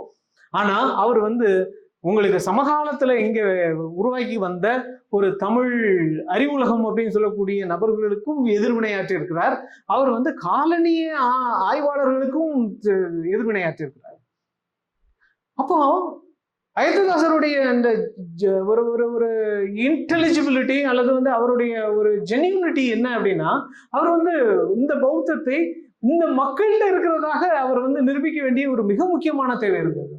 அப்போ பௌத்தம் ஒரு பெரிய கற்பனையும் அப்படிங்கிறது இல்லை, அது ஒரு ஏடுகளுக்கு உள்ள இருந்தது இல்லை, அல்லது ஒரு கல்வியாளர்களுக்கு உள்ள இருந்தது இல்லை, திணை பள்ளிக்கூடங்களில் மட்டும் பௌத்தத்தை சொல்லி வந்தார்கள் அப்படிங்கிறதுல அவர் திருப்தி அடையல. அவர் என்ன செய்ய ஆரம்பிக்கிறார்னா, இன்னொரு பக்கத்துல இந்த பௌத்தத்தினுடைய சுவடுகள் இன்னைக்கு உள்ள சமூகத்துல இன்னைக்கு உள்ள பண்பாட்டுல எந்தெந்த சடங்குகள் எல்லாம் இருக்கு, எந்தெந்த திருவிழாக்கள் எல்லாம் இருக்கு, எந்தெந்த ஒரு ஒரு சாதாரணமான நம்பிக்கைகள் எல்லாம் இருக்கு, எந்தெந்த மாதிரியான ஒரு பழக்க வழக்கங்கள்ல இருக்கு, அதுவும் ஈமச்சடங்குகள்ல மிக முக்கியமாக ஏன் இதை செய்யறோம், ஏன் கடுகு எடுத்துட்டு போறோம், ஏன் மொட்டை அடிச்சுக்கிறோம், ஏன் தீச்சட்டி எடுத்துட்டு போறோம், இது ஒவ்வொன்றையும் நுனியை பார்த்து ஒவ்வொன்றுக்கும் விளக்கம் சொல்ல ஆரம்பிக்கிறார். இந்த விளக்கம் பௌத்த விளக்கமாக இருக்கிறது அப்படிங்கிறதா முக்கியம். இப்போ அயோத்திதாசர் கட்டமைக்கிற இந்த பௌத்தம் இருக்கு இல்லையா, ஒரு பக்கத்துல அவர் பூர்வ பௌத்தன் ஒரு கதாபாத்திரத்தை வரலாற்று பூர்வமாக நிரூபிக்க ஆரம்பிக்கிறார். அதுலதான் வேஷ பிராமணர் அப்படிங்கிற அந்த கதாபாத்திரம் உருவாக ஆரம்பிக்குது. சோ வரலாற்றுல ரெண்டு மிக முக்கியமான கதாபாத்திரங்களை உருவாக்குற அதே நேரத்துல இங்க மக்கள் மத்தியில இருக்கிற இந்த சடங்குகள், சம்பிரதாயங்கள், விழாக்கள் அத்தனைக்கும், பண்டிகைகள் அத்தனைக்கும் இவர் கொடுக்கக்கூடிய இந்த பௌத்த விளக்கம் என்னவாக மாற்ற ஆரம்பிக்கிறதுனா, அப்ப எழுத்து சமூகத்துல மட்டும் இல்ல, வாய்மொழி சமூகத்திலையும் பௌத்தம் ஊடுருவி இருந்தது அப்படிங்கிறத சொல்றாரு. அதுதான் நமக்கு தலை போன எல்லா முனி சிலைகளையும் திருப்பி திருப்பி காட்டுக்கிட்டு இருக்கு. அப்போ அயோத்திதாசருடைய இன்னொரு ஆர்கியூமெண்ட் என்னவாக இருந்தது, பௌத்தம் சம்பந்தமான ஆர்கியூமெண்ட் என்னவாக இருந்ததுன்னா, இந்த பௌத்தம் அறிவாளிகளின், இந்த நாட்டின் அறிவாளிகளின் மதமாக மட்டும் இல்ல, சாமானியர்களின் மதமாகவும் இருந்தது அப்படிங்கிறது. அனகாரிக தம்மபாலா இதைத்தான் எழுத்தார். பௌத்தத்தை வில்லேஜ் புத்திசம் அப்படின்னு நிறைய பேர் சொல்ல ஆரம்பிக்கிறாங்க அப்படின்னு. ஏன்னா வில்லேஜ் புத்திசம் அப்படிங்கிற அந்த குரல் அது யார் சொன்னாங்கிறதெல்லாம் அனகாரிக தம்மபாலா பேரை கூட மென்ஷன் பண்ணல. ஆனா வில்லேஜ் புத்திசம் அப்படிங்கிறத யார் கட்டமைத்து காட்டுகிறார் அப்படின்னு கேட்டா, ஒரு நாட்டுப்புற பௌத்தத்தை அல்லது மக்கள் மத்தியில இருக்கக்கூடிய பௌத்தத்தை அல்லது பௌத்தம் ஒரு சமூக வாழ்க்கையாக பண்பாடாக இருந்து கொண்டிருக்கிறது அப்படிங்கிறத யார் இங்க செய்து காட்டியது அப்படிங்கிறதுனா அயோத்திதாசர் தான். அயோத்திதாசருடைய மிக முக்கியமான நகர்வுகள் அப்படிங்கிறது இதுதான். இதை நீங்க நிரூபிக்க முடியுமா, பண்பாட்டுல இதை நிரூபிக்க முடியுமா அப்படின்னு கேட்கலாம். அறிவியல் பூர்வமாக இது சரியா, இது உண்மைதானா அப்படின்லாம் கேட்கலாம். இது முதல்ல நான் பூர்வ பௌத்தன் அப்படிங்கிற அந்த புத்தகத்தை 2003 எழுதப்போ சுந்தரராமசாமி படிச்சுட்டு இதை கேட்டது இதுதான். என்ன கேட்டது இதுதான், இது இவ்வளவு ஈஸியா அதை நிரூபிச்சிட முடியுமா? இவ்வளவு ஈஸியா இது ஏற்கனவே சொல்லப்பட்ட அத்தனையும் இதை விட ஈஸியா நிரூபிக்கப்பட்டது தாங்க. இந்திய வரலாறுன்னு சொல்லப்பட்ட அத்தனையும், பிராமண மேன்மைன்னு சொல்லப்பட்ட அத்தனையும் எந்த விதமான கேள்வியும் என்று இப்படிதான் நிரூபிக்கப்பட்டிருக்கு. ஆனா அயோத்திதாசருங்கிற ஒருத்தர் வந்த உடனே முதல்ல கேட்கிற எல்லாருடைய கேள்வியும் அதுதான், இது வந்து உண்மையா? இது இது இப்படி எல்லாம் சொல்லிட முடியுமா? இது இப்படி சொல்றதுக்கு சாத்தியமா? இவ்வளவு ஈஸியாவா? அப்போ இதை இதை இது வந்து உண்மைங்கிறத விட அயோத்திதாசர்கிட்ட இருந்து நாம கற்றுக்கொள்ள வேண்டியது, மிக முக்கியமாக கற்றுக்கொள்ள வேண்டியதுன்னா, அவர் என்ன மாதிரியான ஒரு உரையாடலை தனக்குள்ளே உருவாக்கி வைத்திருந்தார் அப்படிங்கிறது தான். அவர் ரொம்ப எளிமையாக என்ன செஞ்சிருக்க முடியும் அப்படின்னா, இது வந்து பறையர்ல வள்ளுவர்னு ஒரு படிச்ச சாதி ஒண்ணு இருக்குங்க, படிச்ச குலம் ஒண்ணு இருக்கு. அந்த வள்ளுவர்கள்ல மட்டும்தான் நாங்க வந்து பௌத்தர்களா இருந்தோம், அவங்கதான் பூர்வ பௌத்தர்கள்னு ஒரு முடிவுக்கு ரொம்ப எளிமையாக வந்திருக்க முடியும். அப்படி வந்திருந்தார் அப்படின்னா அதை வந்து இன்னொரு மேட்டிமைவாதம்னு சொல்லி இன்னைக்கு வந்து நம்ம ரொம்ப தெளிவா ரிஜெக்ட் பண்ணிடலாம். ஆனா அவர் வள்ளுவர் தான், அவர் வள்ளுவர் தான், பழையவர்களையே எழுத்தறிவு உண்ட ஒரு கிளையை சார்ந்தவர் தான். அந்த வள்ளுவர்கள் தான் தொடர்ச்சியாக 17 கீழ்கணக்கு நூல்களை பூரா தங்களுடைய வீடுகளில் பாதுகாத்து வைத்திருந்தார்கள், இன்னைக்கு வரைக்கும் நமக்கு தெரியுது. ஆனா அதை வந்து என்ன செய்ய ஆரம்பிக்கிறார் அப்படின்னா, அது வந்து ஒட்டுமொத்தமான தமிழ் சமூகத்துக்கும் விரிக்க ஆரம்பிக்கிறார். வள்ளுவர்கள் வீட்டுல ஓலைச்சுவடிகள், திருக்குறள் பாதுகாக்கப்பட்டிருந்தது அப்படின்னா அது அவர்களுடைய சொத்து இல்லை, அது வந்து இந்த ஒட்டுமொத்தமான தமிழ் சமூகத்தின் சொத்துங்கிற அந்த விரிக்கிற பார்வை இருக்கு இல்லையா, இது வந்து அயோத்திதாசருக்கு ரொம்ப முக்கியமான பார்வை. இது வந்து பிராமணர்கள்ட்ட நடக்கல. பிராமணர்கள் தங்களுடைய கைவசம் இருந்த எல்லா ஓலைச்சுவடிகளுக்கும் தாங்களே சொந்தக்காரர்கள்னாங்க. அந்த வெளியே இருக்கிறவங்களுக்கு இதுக்கு சம்மந்தம் இல்லைங்க, இது எல்லாமே நாங்க எங்களுக்குள்ளேயே தான் வச்சுக்கிட்டு இருந்தோம். ஏன்னா அவ்வளவு பணுவல்களுக்கும் நாங்க தான் சூத்திரதாரிகள், நாங்க தான் காரியதாரர்கள், நாங்க தான் முழுக்க முழுக்க சொந்தக்காரர்கள் அப்படின்னு. இது அயோத்திதாசர் நடக்கல. அயோத்திதாசர் தன்னிடம் இருந்த அத்தனை விஷயங்களையும் இந்த ஒட்டுமொத்தமான தமிழ் சமூகத்தின் கல்வியாக அல்லது ஞானமாக விரிந்து யோசித்தார் அப்படிங்கிறது ரொம்ப முக்கியம். அயோத்திதாசர் ஆய்வுகள்ல, அயோத்திதாசர் ஸ்காலர்ஷிப்னு சொல்றதுல ரொம்ப முக்கியமான கட்டம் இது. இந்த நகர்வுக்கு அயோத்திதாசர் வந்து சேரலன்னா இன்னைக்கு அயோத்திதாசரை பேசிட்டு இருக்கிறதுக்கான எந்த விதமான காரணமும் இருந்திருக்காது. அதனாலதான் அவர் சொன்ன அந்த பௌத்தத்தை தமிழ் பௌத்தம்னு பேச சொல்லி அழைக்கிறோம். அது வந்து நாட்டுப்புற பௌத்தமோ, கிராமப்புற பௌத்தமோ, அல்லது பறையர் பௌத்தமோ, அல்லது வள்ளுவர் பௌத்தமோ இல்ல, அது வந்து தமிழ் பௌத்தம். ஏன்னா அப்படி ஒரு சின்ன குழு மட்டும் இந்த யோசனையை உருவாக்கி இருக்க முடியாது அப்படிங்கிறது உண்மை. வள்ளுவர்கள் இந்த இந்த உலகத்திலிருந்து தனியா எங்கேயோ ஒரு தனி தீவுல வாழ்ந்துட்டு இருக்கல, அவர்களிடமிருந்து தான் இந்த ஏடுகள் எல்லாம் சேகரிக்கப்பட்டன என்றாலும் இந்த ஏடுகளின் பாதுகாவலர்கள்னு வேணா அவங்கள சொல்லிக்கலாம். ஆனா இந்த ஏடுகளுக்கான காரண காரியங்கள், இந்த ஏடுகளுக்கான உருவாக்கங்கள் எங்க இருந்திருக்க முடியும் அப்படின்னா ஒட்டுமொத்த சமூகத்துல இருந்திருக்க முடியும். இது இந்த சமூகத்தின் ஏடு, இந்த சமூகத்தின் சொத்து. இந்த பார்வை தான் அயோத்திதாசரை நாம் இன்று கொண்டாடுவதற்கான மிக முக்கியமான காரணியாக நின்று கொண்டிருக்கிறது அப்படின்னு சொல்றோம். அப்ப அயோத்திதாசரை மறுக்கக்கூடிய அத்தனை பேரும் எதை வந்து மறுக்கிறார்கள் அப்படின்னு நான் சொல்லுவேன் அப்படின்னா, இந்த பொதுமையாக்கலை மறுக்கிறார்கள் அப்படிங்கிறத சொல்லுவேன். இந்த வரலாற்று கண்ணோட்டத்தை மறுக்கிறார்கள், இந்த பிராமண எதிர்ப்பு அப்படிங்கிற அந்த வரலாற்று பூர்வமான தமிழ் சிந்தனை ஓட்டத்தை மறுக்கிறார்கள் அப்படின்னு சொல்லுவேன். அதனாலதான் அயோத்திதாசரை நாம திரும்ப திரும்ப இன்றைக்கும் நாம் முன்னெடுக்க வேண்டிய ஒரு மிக முக்கியமான காலகட்டத்தில் நின்று கொண்டு இருக்கிறோம் அப்படிங்கிறது உண்மை. அந்த வகையில அயோத்திதாசர் பற்றியான இந்த உரையாடலை ஸ்டாலினுடைய புத்தகம் அடுத்தடுத்த கட்டங்களுக்கு எடுத்து செல்லும் அப்படிங்கிறது ரொம்ப முக்கியம். இளைஞர்களான நீங்க வந்து அயோத்திதாசரை வாசிக்கிறது, அது கேட்கறது அப்படிங்கிறது ரொம்ப உற்சாகம் தரக்கூடிய ஒரு வேலை. இந்திய அளவுல அல்லது உலக அளவுல நடக்கக்கூடிய நிறைய அயோத்திதாசர் ஆய்வுகள்ல நீங்களும் வந்து இணைந்து கொள்ள வேண்டும் அப்படிங்கிறது தான் என்னுடைய கோரிக்கை. அதுல நிறைய சாத்தியங்கள் இருக்கு. ஏன்னா அயோத்திதாசரை நம்புகன்னு கூப்பிடவே இல்லை. அது அயோத்திதாசர் நமக்கு எப்படி யோசிக்கக்கூடிய ஒரு தளத்தை அல்லது ஒரு முன்மாதிரியாக செயல்பட்டு கொண்டிருக்கிறார் அப்படிங்கிறது ரொம்ப முக்கியம்.